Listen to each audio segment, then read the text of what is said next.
غاصبوں کو حضرت زہرا سلام اللہ علیہ کے جنازے میں شرکت نہ کرنے دینا۔ السلام علیکم ورحمۃ اللہ وبرکاتہ۔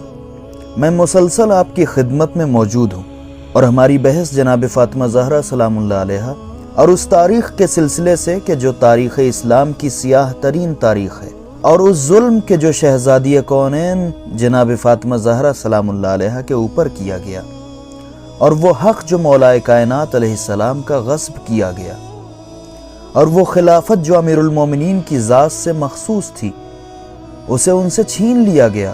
گفتگو جاری و ساری ہے، اور اس کے علاوہ وہ بہت سے کلمات اور جناب فاطمہ زہرا سلام اللہ علیہ کا عمل جو جناب فاطمہ زہرا سلام اللہ علیہ نے اپنی زندگی کے آخری ایام میں بیان فرمایا، اور جیسا رویہ جناب فاطمہ زہرا سلام اللہ علیہ نے ان کے ساتھ رکھا۔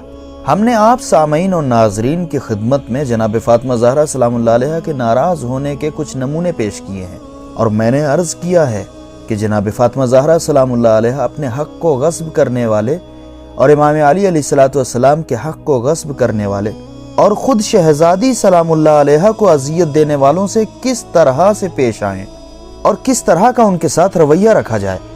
وہ اذیتیں کہ جس کی وجہ سے جناب زہرا سلام اللہ علیہ نے اپنی زندگی کے آخری لمحات کتنی اذیت میں گزارے، اور اسی اذیت میں شہزادی کونین اس دنیا سے رخصت ہو گئیں، جس کا اندازہ خود شہزادی دو عالم کے اس جملے سے لگایا جا سکتا ہے کہ خود شہزادی ان دونوں سے کتنا ناراض تھیں کہ امام علی علیہ السلام سے فرماتی ہیں، اے علی مجھے رات میں غسل دینا، مجھے رات میں کفن پہنانا، اور مجھے رات کی تاریکی میں سپرد خاک کرنا۔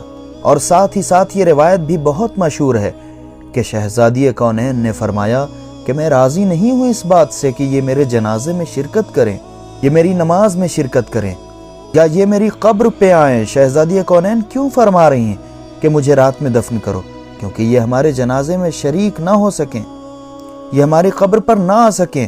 اور شہزادی کا اس طرح سے کلام کرنا خود اس بات کی طرف کھلا اشارہ ہے کہ شہزادی ان دونوں سے کس حد تک ناراض تھی۔ اسی لیے شہزادی دو عالم نے اپنی تشییع جنازہ میں اور اپنی نماز میں انہیں آنے سے منع کر دیا تھا۔ اس قدر جناب فاطمہ زہرا سلام اللہ علیہ ان سے ناراض تھیں۔ اس کا کیا مطلب ہے؟ اس کا مطلب یہ ہوا کہ جناب فاطمہ زہرا سلام اللہ علیہ بتانا چاہ رہی تھی کہ میں تم لوگوں کی اہمیت کے قائل نہیں ہوں، یعنی تم لوگ اس لائق نہیں ہو کہ تمہیں کسی بھی طرح کی کسی بھی اعتبار سے اہمیت دی جائے۔ اور یہی وجہ تھی کہ سوائے بنی ہاشم اور شہزادی کے فرزندان کے اور شاید ایک یا دو بہت ہی خاص صحابی کے علاوہ کوئی بھی تشییع جنازہ میں شریک نہیں تھا، کسی کو اجازت نہیں تھی، اور شاید اسی لیے کسی کو معلوم نہیں تھا کہ جناب فاطمہ زہرا سلام اللہ علیہ کی قبر کہاں ہے اور آپ سلام اللہ علیہ کو کہاں دفن کیا گیا۔ کیوں؟ اس لیے کہ شہزادی کونین ان لوگوں سے راضی نہیں تھی، اور آپ نے صاف صاف الفاظ میں کہہ دیا تھا کہ یہ ہمارے جنازے میں شرکت نہ کر سکیں، اور فرمایا کہ میں ان کی شکایت پیغمبر اسلام صلی اللہ علیہ وآلہ وسلم اور اپنے پروردگار سے کروں گی۔ کون سا ایسا داغ تھا کہ جو ان لوگوں نے شہزادی کونین کو نہیں دیا کہ شہزادی کونین یہ جملہ کہنے پر مجبور ہو گئیں۔ شہزادی کی شہادت کے بعد کہ آپ کو رات کی تاریکی میں دفن کیا گیا، اس شب سے لے کر آج تک مشخص نہیں ہو سکا ہے، معلوم نہیں ہو سکتا ہے کہ شہزادی کی قبر کہاں ہے، اور نہ ہی آج تک کوئی ایسا نشان مل سکا جس کے ذریعے ہم شہزادی کی حقیقی قبر تک پہنچ سکیں۔ مخالفین شیعہ کو شہزادی کے اس جملے کا جواب دینا چاہیے کہ وہ آخر کون سی اذیت تھی جو ان دونوں نے شہزادی کو پہنچائی تھی، اور شہزادی نے انہیں اپنے جنازے میں شریک ہونے سے منع کر دیا، اور یہ فرمایا کہ میں ان دونوں کی شکایت اپنے بابا اور اپنے پروردگار سے کروں گی۔ کیوں ابھی تک جناب زہرا سلام اللہ علیہ کی قبر پوشیدہ ہے؟ کہاں ہے فاطمہ زہرا سلام اللہ علیہا کی قبر، اور جناب زہرا سلام اللہ علیہا کو کہاں دفن کیا گیا ہے؟ کیوں جناب زہرا نے امیر کائنات حضرت علی علیہ السلام سے وصیت کی کہ میرے جنازے میں کوئی بھی شریک نہ ہو؟ آخر وہ کون سی جسارت تھی جو ان لوگوں نے جناب فاطمہ زہرا سلام اللہ علیہا کے ساتھ کی تھی؟ وہ جو پیغمبر اسلام حضرت محمد مصطفیٰ صلی اللہ علیہ وآلہ وسلم کی بیٹی تھیں، کیوں جناب زہرا سلام اللہ علیہا نے انہیں اپنے گھر میں داخل ہونے سے منع کر دیا تھا؟ گھر تو گھر، شہزادی نے اپنی قبر پر آنے سے بھی ان کو منع کر دیا، اور شہزادی کو یہ تک گوارا نہ ہوا کہ یہ شہزادی کی قبر پر آئے۔ آخر وہ کون سا سبب ہے کہ جس کی وجہ سے شہزادی کی قبر ابھی تک مخفی ہے؟ اس کا جواب کیا ہو سکتا ہے سوائے اس کے کہ بی بی زہرا سلام اللہ علیہا ان لوگوں سے ناراض تھیں، اپنے دشمنوں سے، اپنے قاتلوں سے، اپنے بچے کے قاتلوں سے ناراض تھیں، جناب محسن ابن علی کے قاتلوں سے۔ اور یہ ناراضگی کیوں تھی؟ کیا وجہ تھی؟ اس ناراضگی کی یہ سوال تمام عالم انسانیت کے لیے واضح ہونا چاہیے۔ انہیں اس سوال کا جواب معلوم ہونا چاہیے کہ آخر شہزادی نے یہ کلمات کیوں اپنی زبان مطہر پہ جاری کیے؟ کیوں شہزادی ان لوگوں سے ناراض تھی؟ اور یہی وجہ تھی کہ یہ لوگ بضد ہو کر مولا کائنات کے سامنے آئے اور کہا کہ یا تو ہمیں شہزادی کونین کی قبر کا پتہ بتائیں، یا پھر ہم تمام مقامات کو کھو دیں گے جہاں پر بھی شہزادی دو عالم کے دفن ہونے کا امکان ہے۔ بعض روایتوں میں یہاں تک موجود ہے کہ اس غاصب دوم نے جناب مقداد کے ایک زوردار تماچا مارا اور جناب مقداد بیٹھ گئے اور گریہ کرنے لگے۔ لوگوں نے سوال کیا کہ اے مرد، کیا بات ہے؟ تم تو ایک پہلوان ہو، ایک جنگجو ہو، تم کیوں بیٹھ کر گریہ کر رہے ہو؟ تم کیوں رو رہے ہو؟ جناب مقداد کہتے ہیں نہیں، ایسی کوئی بات نہیں ہے، صرف میں ایک سوال کرنا چاہتا ہوں، مجھے ایک سوال کا جواب چاہیے، اور میرا سوال یہ ہے، کیا تم نے اسی طاقت کے ساتھ فاطمہ زہرا سلام اللہ علیہا کو تماچا مارا تھا؟ اس پر عمر نے کہا کہ یہ کیسا سوال ہے کہ جو تم اس سے کر رہے ہو؟ جناب مقداد گریہ کر رہے تھے اور کہہ رہے تھے کہ تم نے کیسے فاطمہ زہرا سلام اللہ علیہا کو تماچا مارا جبکہ وہ انسیہ اور حورا تھیں؟ کیسے شہزادی نے اس زوردار تماچے کو برداشت کیا ہوگا؟ تم نے کس طرح سے انہیں تماچا مارا؟ خدا تم پر لعنت کرے۔ اس کے بعد دشمنوں نے یہ ارادہ کیا کہ وہ قبر کو کھو دیں گے۔ یہی وجہ تھی کہ امیر المومنین حضرت علی علیہ السلام نے کئی قبریں بنائی تھیں تاکہ جناب فاطمہ زہرا سلام اللہ علیہا کی اصل قبر کو یہ کھود نہ سکیں۔ جیسے ہی یہ لوگ وہاں پہنچے اور قبر کو کھودنے کا ارادہ کیا، یہ خبر امیر المومنین کو ملی اور امام علی علیہ السلام وہاں پہنچے۔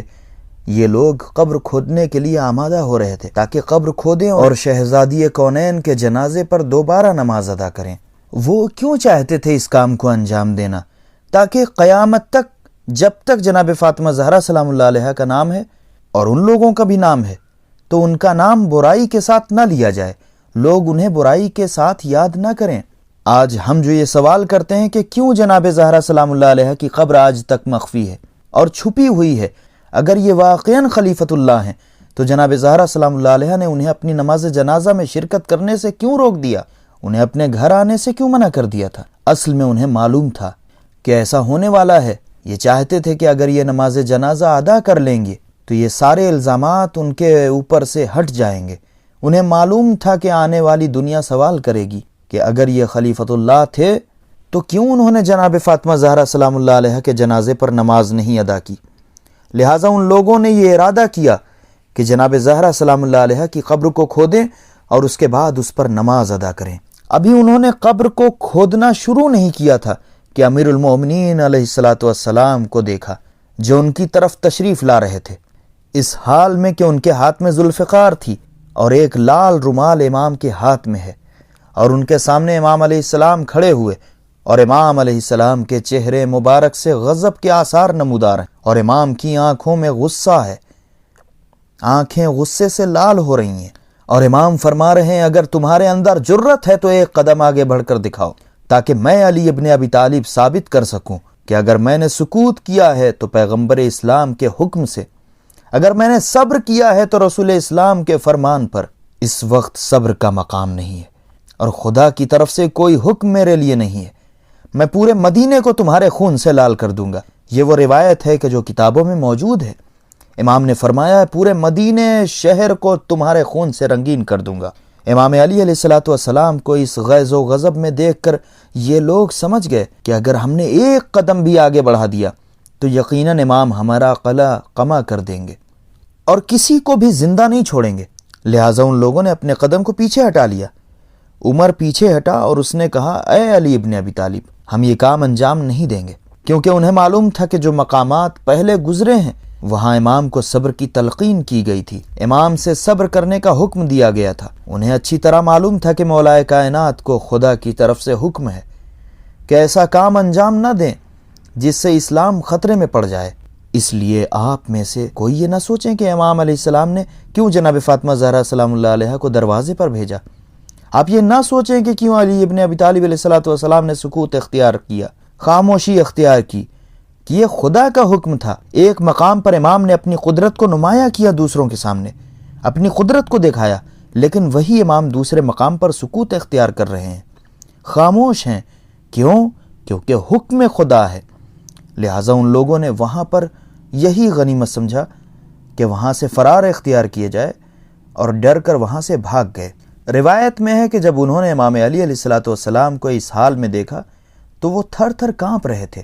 انشاءاللہ اگر توفیق شامل حال رہی تو آئندہ بھی ہم اسی طرح کی روایات اور امام علی علیہ السلام کی طرف سے کیے گئے احتجاجات کو آپ کے سامنے پیش کرتے رہیں گے، اور ہمیں بھی چاہیے کہ ہم بھی دشمنان اہل بیت علیہ السلام کے لیے علمی اعتبار سے اپنے دلوں میں غصہ رکھیں۔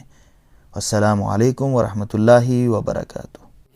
ثقلین ہے نجات کی آن، اہل بیت رسول اور قرآن۔